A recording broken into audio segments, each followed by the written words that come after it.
The Pittsburgh Steelers travel to Cincinnati for the first Cincinnati-Pittsburgh matchup, and it's December. Let's get into it.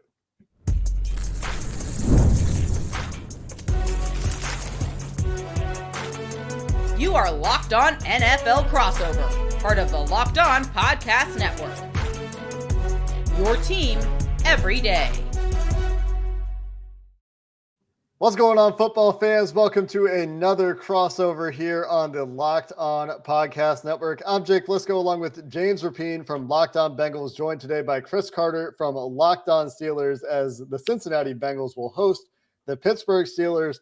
And this is the first time these teams are meeting, and it is December 1st by the time these teams are playing. Can't remember the last time the first Bengals-Steelers game was that late in the season. As always, the crossover here on the Locked On Podcast Network is presented by PrizePicks, where you can download the app and use code LOCKEDONNFL to win $50 instantly when you play your first $5. Chris, as always, we're going to get started with the biggest stories in this game, and we will start this week with the Pittsburgh Steelers. On the offensive side of the ball, what are you looking at when you think about the biggest stories going on around the Pittsburgh Steelers offense? I think right now it's the thing that Mike Tomlin addressed at the top of the week when he said, we took the mini bye week and we reassessed some things. And the things they reassessed was their failures in the red zone. And that was on both sides of the ball. We'll get to the defense in a little bit, but they're 30th in red zone offense. And that's something that they know that they have to be better at. And they even, for some people out there, oh, well, Justin Fields is a little bit better. And he's like, yeah, he was a little bit better. And that's the problem. And I think that's what they're looking at right now is they haven't been able to finish drives. They've been able to move the ball. They've been able to do that. And they did finish drives the first 3 weeks, but these last 2 weeks, especially, when they've gotten into the close quarters areas, they've kind of gotten too cute. And I think it's come down to Arthur Smith trying to make plays with Connor Hayward instead of, throwing the ball to George Pickens, or using one of your two really tall, good receiving tight ends that can win jump balls, or using Mike Williams, who you just traded to go get. And I think that's the issue that the Steelers are trying to figure out is how do they divvy up the targets, the usage, those types of things, but also how do they execute it cleanly when they are divvying those up, because they've had good red zone plays that have been called back for penalties. And it's just kind of been that myriad of things. And Mike Tomlin said they addressed it at the top of the week. They worked on it. They said that was something they studied really closely during their mini bye week because they played Thursday night football. And then they said they took an extra practice to implement that and implement it specifically what they plan to do against the Bengals. And then they got back into the regular practice schedule of a 1 p.m. Sunday type of week. So on offense right now, it's can someone step up on offense? Can they find continuity and flow again? They were averaging 30.3 points per game with Russell Wilson in his first 3 contests. He had that big 3-touchdown pass game against the Commanders. And then they got 6 field goals against the Ravens and then scored just 19 points against the Browns, albeit that was an insane blizzard. But still, they want to be a better offense. They this year, they have been a better offense. They're very much middle of the league, but they still need to finish better to back up their defense. And that's what they're focusing on the most. Obviously, Russell Wilson has gotten a lot of the attention nationally, at least, and it's all about the quarterbacks. But at least from my vantage point, the thing that the Steelers have tried to focus on, tried to improve over the past few seasons is the offensive line. How has that unit been so far this year? I think they've been slightly above water. I think that there's been some good things and some bad things. Zach Frazier last week, I felt was like Zach's first bad game. I think, and then he was coming back from injury, but I felt like he most of this year, Zach Frazier at center has been awesome for them. He's been an asset. He gives up very little pressure up the middle. He often moves his guy off of the pile when they need to run up the middle. Mason McCormick, a rookie in the same class, 4th round guy. He's been a major asset. He's been a mauler. He still needs to clean up his pass protection, but he's learning really quickly on the job.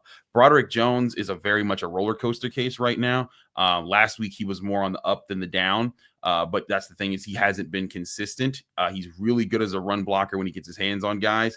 He can be a good pass blocker when he gets his hands on you, but sometimes he just doesn't, and that's just the most bizarre thing. Isaac Seumalo was injured for a while, came back, and he's had some really good weeks and some not good weeks. Dan Moore is Dan Moore. Really experienced now, much more polished than he used to be. Still the reason why they've drafted offensive tackle in the first round the last 2 years. Troy Fautanu, though, probably not coming back until late December, if he comes back at all this season with his injury. So that's kind of been the tone. James Daniels out for the year, and he was arguably their best offensive lineman in the first couple games before he got hurt. But they've taken steps forward. The younger offensive linemen have set a tone, and that's allowed, when they were playing better as a unit and when Zach Frazier was healthy with them, they were running the ball well. Najee Harris had 3 straight 100-yard games. Since then, it's been kind of back to being quiet because the offensive line's been inconsistent. It has not been a strength of the Bengals this year to take advantage of potentially questionable offensive lines, let's say. Will be interesting to see how that matchup plays out this week, where it's an AFC North game, so we're thinking about the trenches. And speaking of the trenches, and the biggest story for that Pittsburgh defense, to me, from the outside looking in, it sounds like there's a chance that Alex Highsmith gets back this week and provides a shot in the arm for a defense that's already got one of the more threatening pass rushes the Bengals will face this year. Chris, is that the top of the list for the defense, or is there something else going on? No, Alex Smith is looking better and better to return throughout the week. We will ultimately have to see how things go down Friday. That's always the determining practice. But he does look like he's getting there, and the Steelers have been kind of confident that he would return. I think there's also a confidence that Corey Trice could return to the secondary. He's kind of been that first corner off the bench that lines up on the outside with Joey Porter Jr. And early in the season, he was pretty good when they called upon him. He's just been hurt ever since. But definitely Alex Highsmith is the game changer maker here. And I did a film study in the Pittsburgh Post-Gazette showing that, like, hey, right before Alex Highsmith was getting got hurt, they were starting to flip him and TJ Watt more, and as far as moving them around the defensive front, which they had never done. Like in the past, in the Giants game where they played, they just moved TJ Watt 4 times, and like the Giants offensive line was like, wait, you can do that? And it led to him getting just more one-on-one opportunities with just 4 snaps. That was, I went back. TJ Watt had lined up on the right side of the defense 4 times in the last 4 years combined. So him doing it 4 times in one game was revolutionary. But the problem is, since Alex Highsmith's been hurt, they haven't done it. They did it 1 play since. And I think that it's because they got, hey, Nick Herbig, second-year player, Preston Smith, new guy to the system. We're going to let them be comfortable on that side. TJ Watt can just play on his side. And since then, the most he's gotten is 3 pressures and a sack against the Ravens. Didn't get a sack on Jameis Winston. Didn't get a sack on Jaden Daniels, though arguably people say, he should have had a safety when he was like thrown to the ground by his shoulder pads. But I think that the thing is, and I wrote about this, is that the Steelers want to move him around, but they also have to be careful about how they do it, because he is such a huge part of also stopping the run and moving him in the wrong spot. It's got to be timed. It's got to be coordinated to try to force an offense to have to over communicate. If they're throwing extra offensive linemen out there, put them on the opposite side of that and see how they respond to it. And if it's a pass play, do they try to flip the play? Does it mess up the communication? Those are things they're trying to do with Alex Highsmith. It'll be easier for them to do that, because now they'll feel they have 4 capable edge rushers at Watt, Highsmith, Herbig, and Smith as guys that they can rotate in and out and keep fresh throughout a game. How's Patrick Queen fit into that linebacker room? That was someone I know the Bengals liked pre-draft. He gets drafted by the Ravens and has a few down years, and then Roquan Smith gets there, has a huge year last year, and obviously signed the big deal in Pittsburgh. If you had asked me about, I'd say a month and a half ago, I'd say very up and down, because he was like, the first game of the season, he missed 4 tackles against the Falcons, and everyone was like, oh boy. And then he wasn't making really a lot of splash plays. But I'd say by like week 6 or so, he really started to lock in. He stopped missing tackles nearly as much. Since the Jets game, I think he's missed 2 total tackles, and he leads the team in tackles. He's been flying all over the field, making a lot of run stuffs, really helping in coverage. He's not a liability there, the way that name a linebacker for the an off-ball linebacker for the Steelers that named Ryan Shazier in the last 7 years, and he's better than that person. And that's been a major asset to him. He's also kind of the all-in-one package, because he communicates. He keeps everyone on the same page, whereas like last year, that had to be a Landon Roberts for most of the year. And Landon Roberts, good communicator, physical player. Don't ask him to go in coverage, though. And so now they have Patrick Queen, and that allows Landon Roberts, when he's on the field, to just be, your job is to either go stop the run or rush the quarterback. And then when Peyton Wilson's on the field, your job is to really, Peyton Wilson's extremely flexible. His interception against Lamar Jackson was just an example of how he could run stride for stride with Justice Hill and be fine doing it. And he's also has, a pretty big body too. But Patrick Queen is the guy that pieces it all together, that keeps everyone on the same page while also being that athletic guy who can stuff the run. He's getting in position a lot faster while also being a guy that helps in coverage. He's been I think that he has completely worked out. It took about, I'd say, like a month and a half, but now he's a very consistent asset for the Steelers.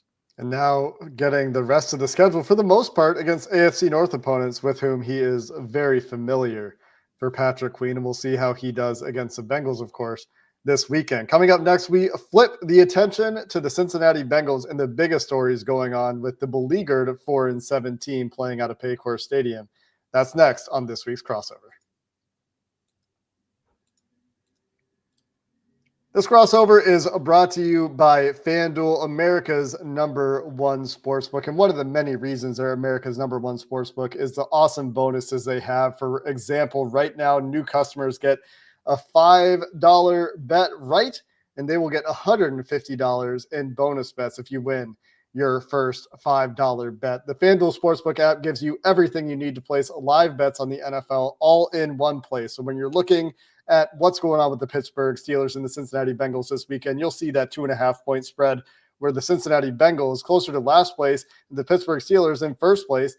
The Cincinnati Bengals still favored at home. You can get in on that action or anything else with live betting as well, so you can see the latest stats and play-by-play at the same page where you place your bets at FanDuel.com, where you can join today. And again, if you win that first $5 bet, you get $150 in bonus bets at FanDuel.com, official sportsbook partner of the NFL. Back here on Crossover Thursday here on the Locked On Podcast Network, Chris Carter from Locked On Steelers here with Jake Liscow and James Rapien of Locked On Bengals. Fellas, let's flip to the top stories of the Bengals. And right now, what are you looking at with this Bengals offense that is right now the #1 passing offense, a top 5 scoring offense? They got a lot of things going for them, but this is a 4-7 team, as you mentioned, and it seems like every time they've gone up against a good opponent, they've done enough to put them in the game, and then they just fall just short. Yeah, I mean, I think the biggest story, high level, is, oh my God, Joe Burrow and Jamar Chase have been playing awesome. How are they 4-7? You know, how is it a guy that, to me, for Joe Burrow, you could make an MVP case when you look at the stats and how he's doing things, and yet obviously he's not going to win it because the team is 4-7. Jamar Chase threatening to be the 5th receiver ever to win the Triple Crown. Like, that's a tough thing to digest. And so I think that's the biggest story. And the next question is why? And on offense, part of it is that they are not a consistent running team. I don't think that there's any reason to believe that they're going to run for huge chunks on Sunday against the Steelers, for example. And this offensive line is flawed. They've been without Orlando Brown Jr., who's having arguably his best year, probably his best year of his career. They've been without him for a month now. And the interior of this offensive line, specifically at the guard spot, Alex Kappa and Cordell Volson, they've struggled. So why is Joe taking so many hits? Why have they struggled outside of a few guys? And I would say Chase Brown has been a bright spot as well, on pace for over 1,200 yards from scrimmage. And so you couple it together, it's like, man, they should be 7-4 or 8-3. No, they're 4-7. And I think the biggest story is Joe and Jamar are doing their part and then some, and it still hasn't been enough. And you pointed this out too, Chris, like those clutch time moments, whether it's the offense or the defense, not to single a unit out here, or the special teams unit where they've been in position to win games and then their kickers let them down this year. Like, they just haven't made that last play against a good team, as you point out. And so if this game goes a certain way, you could see it being close. And then it's, can they overcome that speed bump at the end of the game and make that play to finish the game that they haven't been able to make this year? And that's what I just keep seeing. Like, I remember I watched both those Bengals and Ravens games, and I was just like, man, like the first one, just all the haymakers just thrown in that game, and then the Ravens just come out on top. And I'm like, man, like the second game can't go like that, right? And then it did. And I was like, exactly like that, like, right? And I was just like, that is just heartbreaking when it's like, when you get a team the first time and you're like, all right, we'll get them the next time. and you lose in just that, like that close again, that is just rough on you. And then you have the other games, the Chargers game being right there, the Commanders game, the Chiefs game being right there. Those are tough spots, and it's just that's the kind of stuff that like can make or break your season. And so far, it's broken the Bengals. I still think that they can be a little bit dangerous. But I wanted to ask about this offensive line, because that has been the thing that has held back Joe Burrow a lot in his years. He's been injured twice in major ways. But this year, his sack numbers are down. Is that because this offensive line's a lot better, or is that more so Joe Burrow just being Joe Burrow? I think they're better in pass protection than they've been in the past, especially, again, when you have Orlando Brown Jr. and Amarius Mims out there.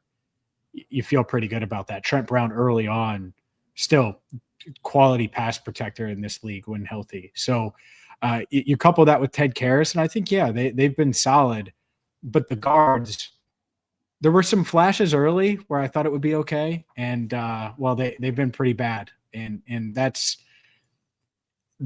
makes it even tougher, because they are a pass-first team, because we know they're not going to run it 40 times on Sunday. Like, even if it's working, you're talking like 20 runs probably if it's working at a high level. That's just not their bread and butter. So you need quality pass protectors. And I think they've gotten that for part of the year. But against these teams like the Ravens, against the Chargers, against the Steelers, Joe is going to get hit. And that's a heck of a way to live, knowing how valuable he is in the league. I would add on to that Joe Burrow's sack avoidance this year is markedly better than it's been throughout his career. And so I would attribute a good amount of that to Joe as well. The other thing is just that they're getting themselves in these situations where they're dropping back just a ton. And it's putting the pass protectors in difficult situations, to say the least, where they're a little bit one-dimensional. And it makes it a little bit easier for opposing defensive linemen to get after the quarterback. I hear that. And I think that's where you want to keep teams in less predictable situations, two-dimensional football, as Pat Narduzzi, Pitt's head coach, would often say in his press conferences. Let's flip to the defense real quick, because this defense, I think, has been the unit that's let this team down more often than not, or more often than the other unit. Trey Hendrickson, awesome year, getting after it. But the secondary, you lose a key player in DJ Turner. Dax Hill's hurt, and it just puts a group that was already a bit, shorthanded, even more shorthanded. And you still have Mike Hilton. Steelers fans will still remember him. He's still a playmaker. He still goes out there and he gives everything he got. But what is the thing that has been, and I get this from both of you, what is the thing that has most plagued this defense, and what is the thing that you think could be the factor that gets them over the hump in the good games they do have left in them?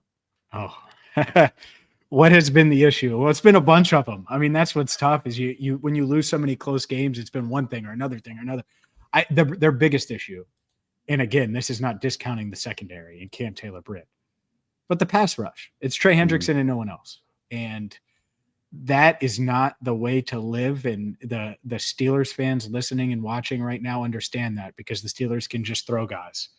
And Highsmith goes down, and then Herbig comes in, and then Herbig gets hurt, and Highsmith comes back, and then they're all together. And the interior depth that the Steelers have. The Bengals don't have that. They have either youth, inexperience, unproven guys, or a guy in Sam Hubbard who just doesn't look like the same guy that he was a few years ago. And so when you mix that together around Trey Hendrickson, and you're not heating up opposing quarterbacks, that's how Jaden Daniels throws 3 incompletions against you on Monday Night Football in a game where you just needed one stop and you could win. That's how you struggle to stop Lamar Jackson in 2 must-win games, it felt like. That's why at least partially why Patrick Mahomes has enough time on 4th and 16 to loft the ball up and give his team a chance. Like all these close games, there's been a moment where the defense could make a play, and they, outside of Trey Hendrickson, just don't have the playmakers. And that's happened time and time and time again. Yeah, that's why I mentioned earlier about finishing games, not just on the offensive side of the ball. Even against the Chargers, Mike Hilton had a chance for a pick 6 that could have essentially put the game away. And it's a great play to break on the ball and break the pass up, but you got to catch that ball. You got to catch the interception opportunities when you have those opportunities. And as James mentioned, the pass rush just hasn't been good enough for the Bengals this year, and certainly an Achilles heel there. But I think there's a bit of a talent drain too. that we've seen over the last few years that's catching up to them and the way they want to play versus the way they have to play given the personnel available to them. Coming up next, guys, let's switch gears. Let's talk about some of the keys to victory in this game, a very important game for the Steelers at the top of the division and for the Bengals to try to keep their season going and some of those slim playoff hopes alive. We'll finish the show there coming up next. But first, I remind you this show is brought to you by Gametime. Gametime is the app that you need to download to your phone today to get tickets to all your favorite live events. Winter is coming, and now is your chance to get all to your favorite holiday events, to get to your favorite concerts, shows, and, of course, sporting events. Whether you're a Steelers fan, a Bengals fan, the University of Cincinnati, Xavier, all those events you can get to right with Gametime, where you can use Gametime Picks to sort through the tickets with the app itself and find the best tickets available. Whether you want club seats at the big game or floor seats at the big concert, Gametime is the best way to go. Plus, Gametime offers the best price guarantee. That means you'll always get the best price, because if you find tickets in the same section in a row for less somewhere else, Gametime will credit you 110% of the difference of those prices. Download the Gametime app today, create an account, and use code LOCKEDONNFL for $20 off your first purchase, or go to their website, gametime.co. Terms and conditions apply. Create an account and redeem code LOCKEDONNFL for $20 off. Download Gametime today. What time is it? It's game time. Guys, let's dive into the keys to victory in this crossover episode presented by PrizePicks, where you can download the app and use code LOCKEDONNFL to win $50 instantly when you play your $5 play. I'm Jake Liscow along with James Rapien from Locked On Bengals, and we've got Chris Carter representing the Steelers and Locked On Steelers in this crossover. And Chris, as we do, let's get into those keys to victory here. From the Pittsburgh perspective, what needs to go right for the Steelers to come out on top in this one? One, the offense just needs to be competent in this game. And when I say competent, they need to finish drives, prove that those red zone woes are behind them, move the football, control the football, keep the ball out of Joe Burrow's hands, and actually come away with touchdowns. If they're able to do that, the Steelers have shown they can put together game plans that can slow down Joe Burrow. But we've all seen the game where, it's the Steelers still ended up on top, but they forced 5 turnovers in a game once against Joe Burrow, and he still came back to force overtime in the end. Why? Because that offense couldn't possess the football. This Steelers offense, much better at possessing the football. So the first thing, possess the football, control the ball. Right now, the Steelers are the best in time possession right now. That's key number 1 for the Steelers. I'd say key number 2, if you're looking at the defense, you got to get Joe Burrow off schedule, whether that's bump and run in coverage, taking away the things that he likes to do, or getting pressure, which I think will be the biggest key of those 3 things I just said. That's going to be the factor as far as keeping Joe Burrow off schedule. He's going to get his. I think that the Steelers kind of acknowledge that on a lot of game plans, like, hey, there's certain players you can't necessarily stop from doing everything or scoring it all, but you can knock them off schedule, and I'll give your offense time to build a lead and put them in behind the 8 ball, so that eventually the Bengals are like, well, the game plan we had for this game can't fully apply right now because we're not in the situation we thought we'd be. So those are my 2 top keys. And if I guess I had to come up with the third one, they need to get back to being able to run the football. They have not run the football well the past few weeks. It was looking very good before Zach Frazier's injury. He got hurt, and then it sort of fell off a little bit. If they can get back to running the football, that'll help with the time possession thing. But that was supposed to be a big identity for them this year, and it has been at times during their 5-game win streak. They had some moments like that, but it hasn't been of the past couple weeks, and that's something they have to get back to here. What are some of the Bengals keys? Well, I think key number 1, first and foremost, and you could say it every week, but I certainly think over the past couple of weeks you saw Joe Burrow play at a really high level, and he gets the snot kicked out of him against the Ravens. Same thing against the Chargers. And it's protect Joe. Find a way. I think Orlando Brown Jr. has a good shot to come back. We'll see if he does, if he's able to play. Practiced on Wednesday. How close to 100% will he be? He will not be 100%. I can confidently say that. So how close will he be? Will he be effective? Can they keep Joe upright and limit that Steelers defensive front? I think that's number 1. It just has to be. 2 is defensively, find a way to early on create some big plays. And that could be Russell Wilson interception. That could be Jalen Warren fumble. That could be Najee Harris fumble. That could be a tipped pass because George Pickens runs 2 yards too far to the right and the ball goes up in the air. And Josh Newton, who's going to make his first NFL start, is able to pick it off. Like I think that's it is big plays. And then 3, to me, it's defense again. Finding a way to not let, and Jake's been on this, the moonball thing.